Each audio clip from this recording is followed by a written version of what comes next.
చూస్తున్నాం. సినీ దర్శకుడు రామ్ గోపాల్ వర్మ ఇచ్చిన ఫిర్యాదు ఆధారంగా ఆంధ్రప్రదేశ్ పరిరక్షణ సమితి అధ్యక్షుడు కొలికిపూడి శ్రీనివాసరావుపై ఎఫ్ఐఆర్ నమోదైంది. 120B సహా పలు సెక్షన్ల కింద కేసు నమోదైంది. వర్మ తలతెస్తే ₹1 కోటి ఇస్తానని కొలికిపూడి టీవీ ఛానల్స్ లో ప్రకటించిన నేపథ్యంలో పోలీసులు ఎఫ్ఐఆర్ కు ప్రాధాన్యం ఏర్పడింది. వ్యూహం సినిమాపై చేసిన కామెంట్స్ కు సంబంధించి ఎఫ్ఐఆర్ నమోదుతో పాటు ఏపీసీఐడీ పోలీసులు హైదరాబాద్ లోని కొలికిపూడి నివాసానికి వచ్చారు. ఆయన్ను అరెస్ట్ చేసేందుకే పోలీసులు వచ్చారని చెబుతున్నారు.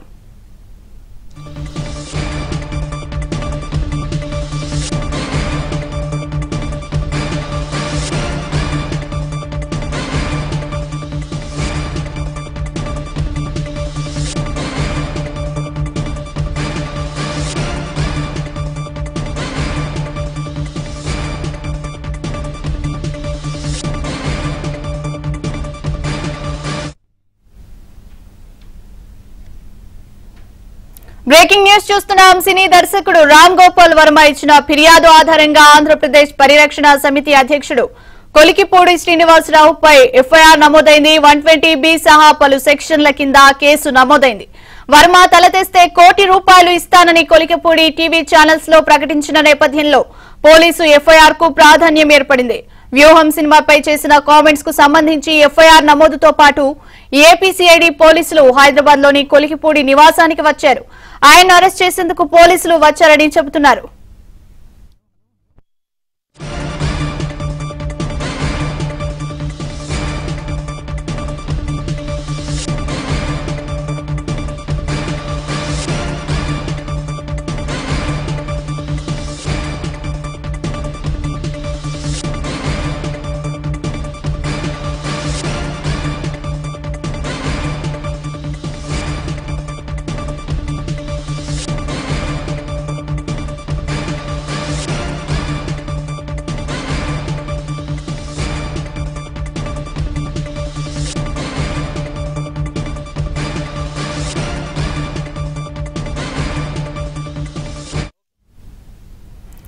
ఇదే అంశానికి సంబంధించి మరిన్ని అప్డేట్స్ మా క్రైమ్ కరెస్పాండెంట్ శశి అందిస్తారు. శశి, చూస్తున్నాం వ్యూహం సినిమాపై అనేక రకాలుగా చర్చ జరుగుతోంది.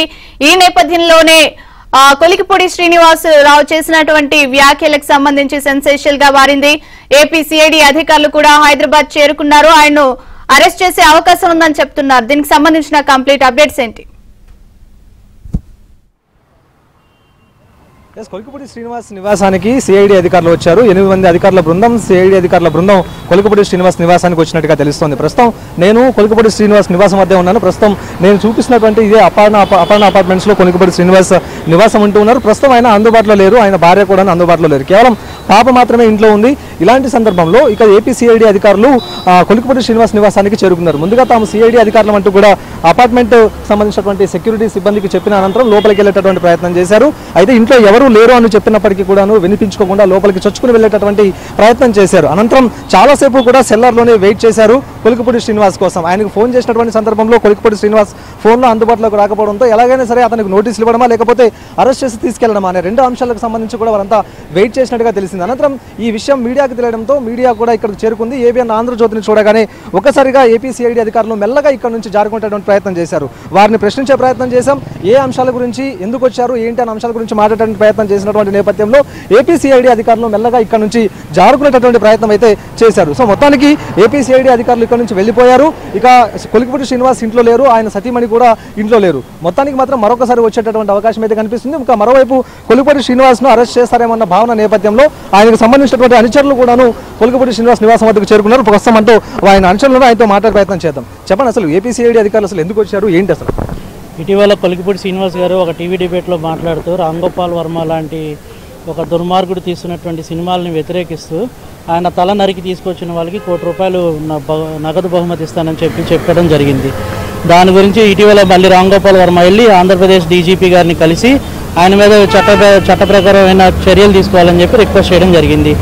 మరి ఈరోజు ఇక్కడ కొలికిపూడి శ్రీనివాస్ గారు ఇంటి దగ్గర లేని సమయంలో, ఇంట్లో పిల్ల మరియు పని మనిషి మాత్రమే ఉన్న టైంలో 6 సిఐడి అధికారులు వచ్చారు. 3 లోపలికి సెక్యూరిటీ వాళ్ళు వద్దన్నా సరే చొచ్చుకుని లోపలికి వెళ్ళారు. వెళ్ళి తలుపు నాక్ చేయడం, సార్ లోపల ఉన్నారా లేదా అని చెప్పి చెప్పుల స్టాండ్లో చెప్పులు, షూస్ చెక్ చేయడం, ఇంకొక 3 ఈ చుట్టుపక్కల తచ్చుల్లో ఆడటం చూసాము. అలాగే ఏదైనా ఉంటే చట్ట ప్రకారం వెళ్ళాలి. సార్ ఉన్నప్పుడు మీరు ఇంటికి వచ్చి నోటీసులు ఇచ్చి చట్టపరంగా వెళ్తే బాగుంటుంది. కానీ ఇలాగ సార్ లేనప్పుడు ఇంటి దగ్గరికి వచ్చి ఇంట్లో పిల్లల్ని చుట్టుపక్కల వాళ్ళందరినీ భయభ్రాంతిని గురి చేస్తూ ఈరోజు చూడొచ్చు మీరు అక్కడ చాలామంది బయటకు వచ్చి ఇక్కడ ఏం జరుగుతుంది అనేటువంటి అసలు ఒక భయానక వాతావరణం అయితే ఇక్కడ ఏపీసీఐడి వాళ్ళు ఇక్కడ క్రియేట్ చేయడం అనేది మాకు స్పష్టంగా తెలుస్తుంది.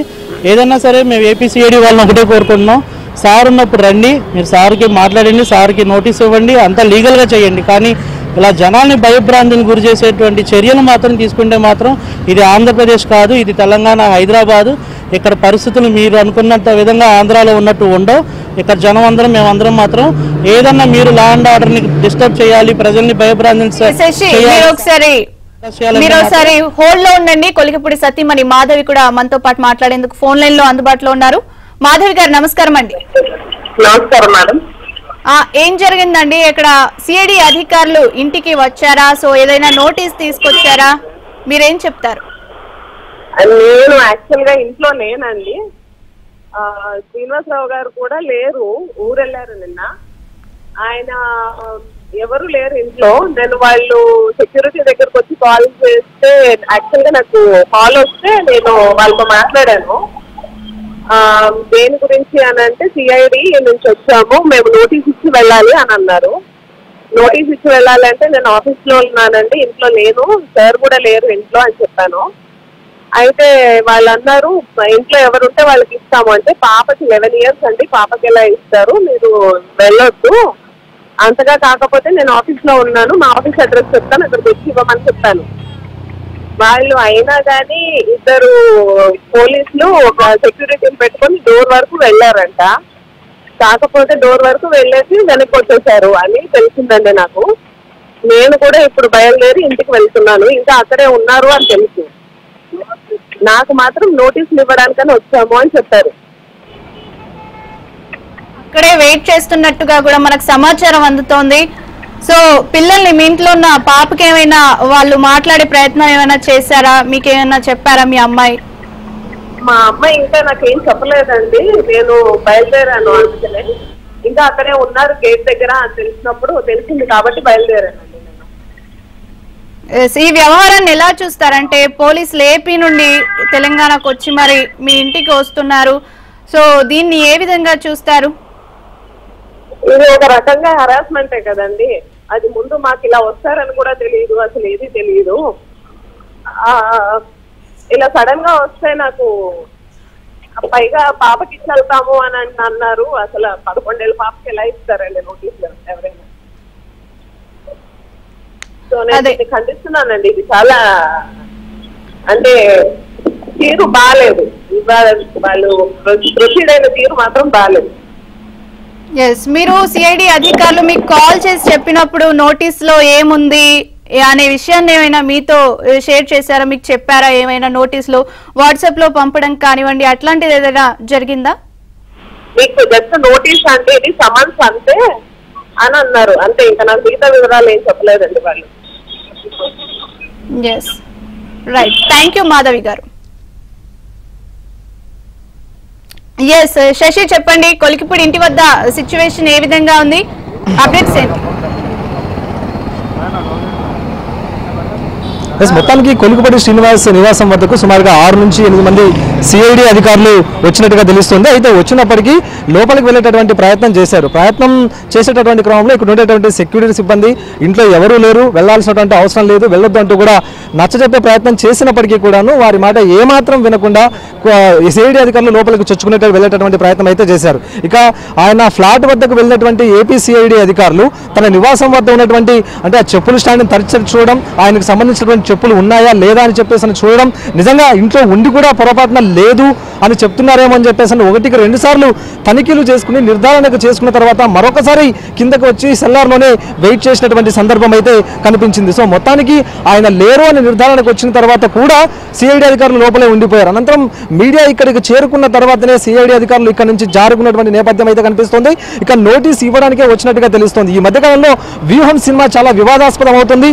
వ్యూహం సినిమాను తెరకెక్కి వచ్చిన తర్వాత సినిమాకు సంబంధించినటువంటి విడుదలను ఆపాలంటూ ఇప్పటికే హైకోర్టులో పిటిషన్ వేసినటువంటి సందర్భం మనం చూసాం. ఈ అంశం మీద జనవరి 11వ తేదీ వరకు కూడా సినిమాను విడుదల చేయొద్దంటూ కూడా ఇప్పటికే హైకోర్టు స్పష్టం చేసినటువంటి నేపథ్యం కూడాను ఉంది. రాజకీయ అంశాలను బేస్ చేసుకుని ఈ యొక్క సినిమాని తెరకెక్కించినటువంటి నేపథ్యం ఉంది కాబట్టి ఈ యొక్క సినిమా మీద రకరకాల విమర్శలు కూడా వస్తూ ఉన్నాయి. ఒక వ్యక్తిని హీరోగా చూపించి మిగతా రాజకీయ ప్రాధాన్యం కలిగేటువంటి కొంతమంది వ్యక్తులను విలన్ గా చూపించడం వల్ల దాదాపుగా అన్ని వర్గాల నుంచి కూడా విమర్శలు వ్యక్తమవుతున్నటువంటి నేపథ్యం కనిపిస్తుంది. సో ఇలాంటి సినిమా మీద కొలికపూడి శ్రీనివాస్ వ్యాఖ్యలు చేశారు. ఈ వ్యాఖ్యలను బేస్ చేసుకుని రామ్ గోపాల్ వర్మ ఏపీ డీజీపీకి ఫిర్యాదు చేశారు. అయితే ఫిర్యాదు చేసినటువంటి అనంతరం కేసు ఫైల్ చేసినటువంటి ఏపీ సిఐడి అధికారులు తాజాగా ఆయనకు నోటీస్ ఇవ్వడానికి కొలికపూడి శ్రీనివాస్ కు నోటీస్ ఇవ్వడానికి వచ్చారు. అయితే ఏపీ సిఐడి అధికారుల తీరు మాత్రం ప్రతిసారి విమర్శనాత్మకంగానే ఉంటుంది.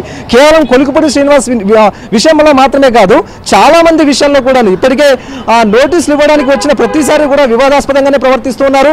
బలవంతంగా లోపలికి చొచ్చుకుని వెళ్ళడం, అసలు ఇంట్లో ఎవరూ లేరు, నోటీసులు ఇవ్వాల్సినటువంటి వ్యక్తులు అందుబాటులో లేరు అని తెలిసినప్పటికీ కూడాను అక్రమంగా ఇళ్లలోకి చొరబడేటువంటి ప్రయత్నం గత కొంతకాలంగా కూడా చేస్తూ ఉన్నారు. అయితే గత సాంప్రదాయాన్ని అవలంబిస్తూ గత సాంప్రదాయాన్ని కొనసాగిస్తూ ఈసారి కూడాను ఏపీ సిఐడి అధికారులు లోపలికి చొచ్చుకుని వెళ్ళేటటువంటి ప్రయత్నం అయితే చేశారు. వీరంతా ఏపీ సిఐడి ఏంటో కొలికపూడి శ్రీనివాస్ సంబంధించినటువంటి అనుచరులు. ఒకసారి వీళ్ళతో కూడా మాట్లాడదాం. చెప్పండి, అసలు ఎట్లా చూస్తారు ఏపీ సిఐడి అధికారుల తీరును? మీరు ఎట్లా చూస్తారు? అసలు ఒక రకంగా చెప్పాలంటే ఇది తెలంగాణ రాష్ట్రం, ఆంధ్రప్రదేశ్ రాష్ట్రం కాదు. ఆంధ్రప్రదేశ్లో అంబేద్కర్ రాసిన రాజ్యాంగం అసలు అమలు అవ్వట్లేదు. తెలంగాణలో ఆ విధంగా కాదు, అంబేద్కర్ రాసిన రాజ్యాంగం అమలవుతుంది. రెండోది, రామ్ గోపాల్ వర్మ అనేటువంటి ఒక నీచుడు వ్యూహం సినిమాతో ఎప్పుడు కూడా సినిమాలు అనేటివి వినోదాత్మకంగా ఉండాలి, ప్రజలకు సందేశాత్మకంగా ఉండాలి, ప్రజలకు మంచి చేసే విధంగా ఉండాలి. అట్లాంటి సినిమాలు తీస్తే ఎవరైనా హర్షిస్తారు. కానీ ఇలాంటి వేరే వ్యక్తిగత వ్యక్తులు, రాజకీయాల్లో మంచి అనుభవం ఉన్నటువంటి వ్యక్తులు, 40 సంవత్సరాల అనుభవం ఉన్నటువంటి చంద్రబాబు నాయుడు గారిని పట్టుకొని, లోకేష్ గారిని పట్టుకొని, పవన్ కళ్యాణ్ గారిని పెట్టుకొని ఈ విధంగా చేయడం సరైనది కాదు, ఇది సక్రమైనది కాదు. కొలికపూడి శ్రీనివాసరావు గారు ఈరోజు ఉద్యమం చేస్తున్నారు, ఇక్కడ ఊరికే ఉండట్లేదు.